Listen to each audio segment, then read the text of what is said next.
please remember to leave a like, a comment, share the video about, and if you haven't already, subscribe. Thank you.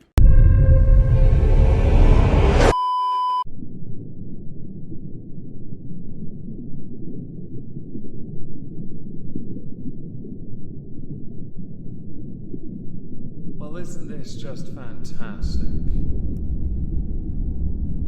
Captain's Log, Subject 230913.5. We're inducting a TikTok star into the Halls of Injustice today. Owing to what that actually means, I'm not sure if they could be considered an e-celeb or a drop of water within an ocean of clout-chasing irrelevance. Hello everyone, welcome to the Halls of Injustice, but obviously as you notice from the title, not that at the same time because I'm trying something out. Today we welcome inmates numbers. Yes, we have more than one, 177.1, 177.2, but there are actually 5 other people associated with the crimes committed that we're going to discuss today.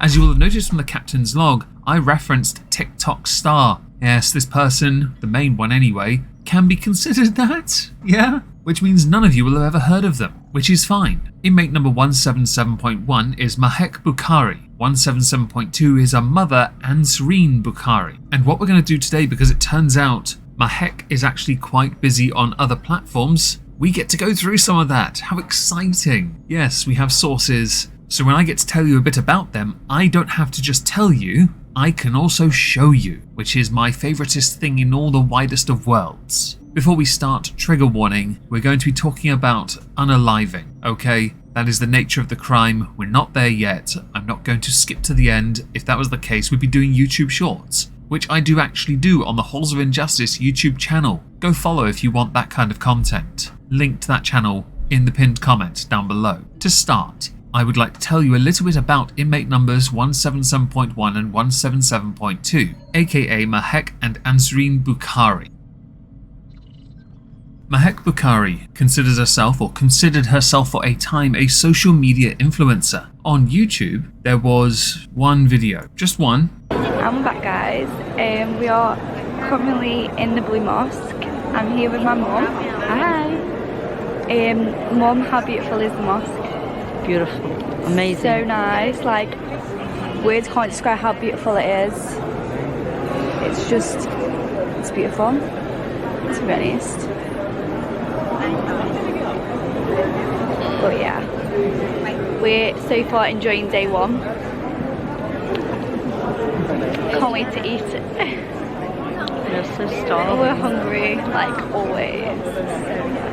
She had 4.3k subscribers, and the one video in question had over 90,000 views from 5 years ago. It was a vlog of a trip to Istanbul. On Instagram, was active up until, well, 87 weeks ago, January 2022. Yeah. Over 38,000 followers though. On TikTok, active up until the 3rd of February 2022, but did have 138,000 followers there. Video views, for the most part, of the more recent especially, were averaging over 1 million views, which in the grand scheme of what TikTok is means very little. You could get tens of millions of views a month and make maybe £100. Realistically, you want to take that attention and take it to places like YouTube where you can make longer form content which would make you more money. Or shorts perhaps. In the case of maybe vlogs on YouTube, not much going on really. But of course the crimes committed did negatively impact one's presence on social media. Regardless, when one was getting thousands of likes on various platforms, is able to do paid promotions, and be that social media influencer that they were trying to be, it is understandable to not want to go to YouTube as well, or be as active on YouTube like they are on TikTok.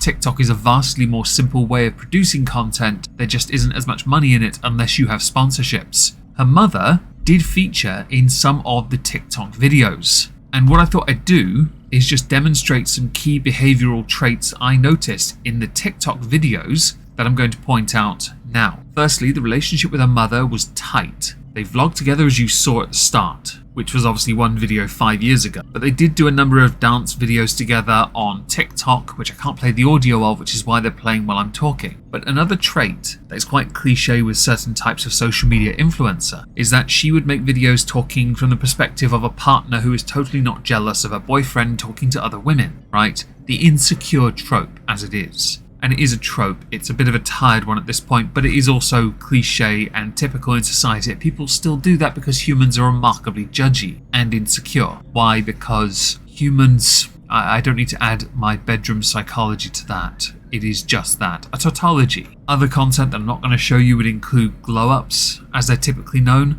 but from what I noticed with these particular glow-ups, she looked better when she didn't put as much effort in, yeah? But I say that as a man who thinks there's a natural beauty, many have, and a lot of younger people don't seem to realise what it is because they take too much of it for granted. I'm sure many of you have never heard of Mahek Bukhari, or Maybe Vlogs, as is known on most platforms that were being used, some of which there are petitions to try and get removed. Why bother at this point? It's not like she's going to be going anywhere for quite some time, or using them for quite some time. As far as her mother goes, I have very little in the way of information on her beyond her being the person that brought this monster into the world. Not to say she's any better, she's also in prison as well. We'll get to that soon as well. With this information you now have, I want to now tell you about the crimes committed by both inmate 177.1 and inmate 177.2. Beautiful. Amazing. So nice, like, words can't describe how beautiful it is.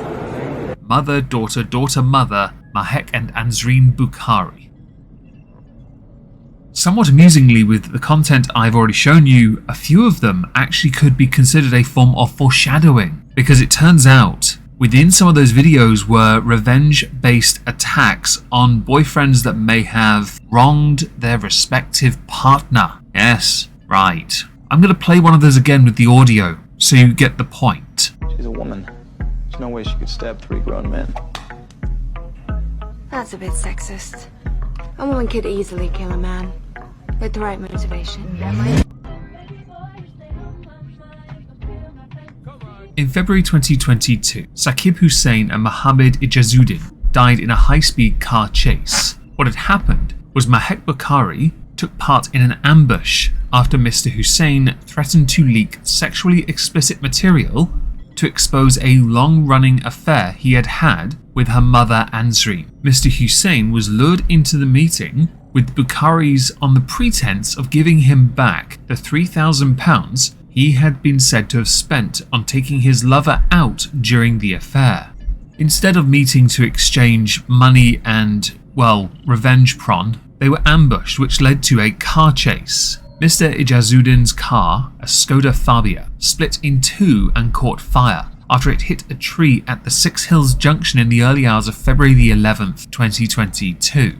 Footage from police attending the crash scene at around 1:35 AM showed the car in flames resting against the tree by the junction. Later evidence proved that the car had been rammed by an Audi TT that belonged to Mahek Bukhari and a blue Seat belonging to Natasha Akhtar. Natasha Akhtar is in this picture, not in the initial one.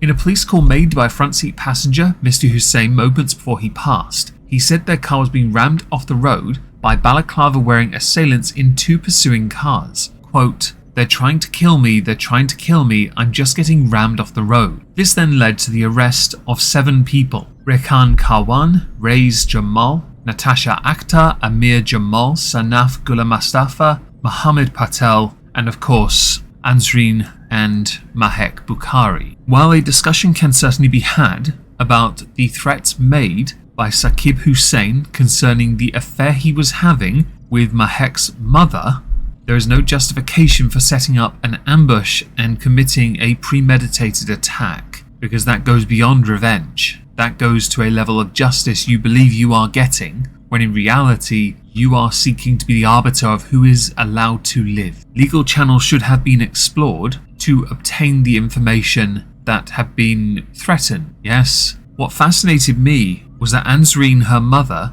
was having an affair with Saqib. That's not the part that seemed to bother her though. Instead, Mahek and Ansreen hatched the plan. They chased them up the A46 to do this. So with this information, we should now go to the trial and the sentence of inmate numbers 177.1 and inmate number 177.2. We could of course mention the others when we get to their sentences because they are relevant to this story. The trial of TikTok star Mahek Bukhari and her mother Ansreen Bukhari took place at Leicester Crown Court and lasted for 3 months. During this trial, footage of the A46 on the night of the crash was shown, which had Mahek Bukhari's car in the video quite clearly. Here it is, I've shown it already. Yes, this. Along with the police phone call of Saqib Hussain saying they're trying to kill me. The prosecution's main argument was that this was a story of love, obsession and extortion, but also that of a cold-blooded murder. It was also discovered during the trial through Mr. Hussain's family that Saqib had been having a 3-year affair with Ansreen Bukhari, and that Saqib appeared to be in love with Mrs. Bukhari, whom he knew as Anzi. All the while, her daughter, Mahek, was aware of the relationship and was happy to tolerate it, if not approve of it. The part where this is relevant is that Ansreen was married. In fact, he features in part of that vlog I showed earlier, the husband that is. By January 2022, Ansreen Bukhari was trying to end the relationship against Saqib's wishes. Because he was not able to accept the relationship as being over, he became increasingly obsessive about the relationship, professing his love for Ansreen and begging her to continue the relationship. He then decided to threaten her with leaking explicit content and telling her husband of the affair. On the 4th of January 2022, Mahek Bukhari sent her mother a message which read, "I'll get him jumped by guys and he won't know what day it is." This was because Saqib Hussain had tried to get Mahek Bukhari to get her mother to reply to him. She did not take this well. She later on said to him, "I'm sorry that this year you'll be gone, Saqib." In connection with the incident, 7 people were convicted. This included Rekhan Karwan and Rees Jamal, found guilty of 2 counts of murder. Natasha Akhtar, Amir Jamal, Sanaf Gula Mustafa, found not guilty of murder but guilty of 2 counts of manslaughter. Mohammed Patel cleared of murder and manslaughter because they were only an unwitting witness to the events. Hello, Future Meg here. I have some additional information I forgot to include in the original take for this. For example, Mahek Bukhari lied to the police in a desperate bid to evade justice. How did she do that? Well, what she did was, she gave the police the incorrect PIN, which on her phone led to officers setting off a factory reset, which wiped evidence from her phone. This led to a long wait for the police to get access to her cloud account, which had some of the data from her phone. Ansreen had lied to the police by saying that she took no part in the planning of the murder and instead went to the gym. However, there was no communications between them, the mother and daughter, to confirm that, on phone records that is. Other information of importance would include that Mahek Bukhari was not driving her car when this happened. Actually, that was Rekhan Karwan. Others who have all been sentenced, or will be sentenced, have yet to get to it. They all tried to downplay their involvement in this, but what undoes all of them is their involvement in the group attack courtesy of phone messages, phone calls, locations, and of course being in the car wearing a bloody balaclava. In the case of Ansreen Bukhari and Mahek Bukhari, they were both found guilty of 2 counts of murder, and both were given very, very long sentences. In the case of Ansreen Bukhari, she was sentenced to life in prison with a minimum of 26 years and 9 months. For her daughter, she was sentenced to life in prison with a minimum of 31 years and 8 months. But they're not the only people who got prison sentences.